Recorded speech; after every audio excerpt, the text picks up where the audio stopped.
Honorable Daniel Ni Kwatai Titus Glover. CEO Volta Aluminium Company Limited. Yeah. Then run anopa kasebo me kenkan ye. So Ojin Samba.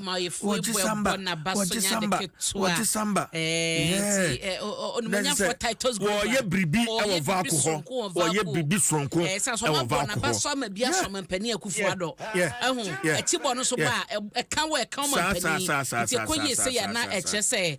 honorable ebodwumade me chia ba bi na links so chia no links ono ade betum tia links so chia no yeah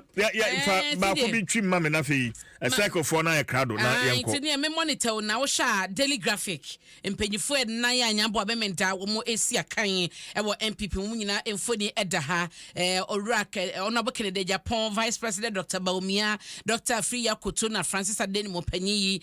mu nyina emfoni da ha mo ti ne from 1 to 4 e bi chese bi edu ho no bedan de du ho man ye behunu na eno achi so no na wo share daily guide anim ha say ya si yo beka say 2019 abrante bi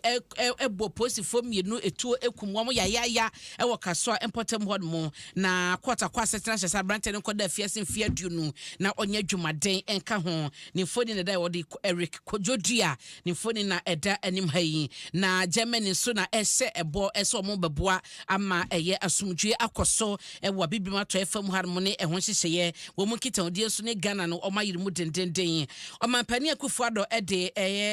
bose ene rehemu nsema ma ahemfa hodo wo se north mantem ni mu ese obo amampontu yuma kwaso pa abanani sori hu no wode mom no eso na enche bia na unit committee and assembly members abato no adruso ne saso no isi abie nkratomato wo se police stations ni nyina no obi bia nkwado won kwahwe se ne din wo enwoma mu ne nkratamu a na edadodo so ade kokromutie akoto waba eno ho asem eda hasi ya bosumi ade to so miansanya bo china de ko na wo mu ebie nkratan mu de ato no abekwa akohwe delegate anim ha yanso na mami frema osai opare owurayire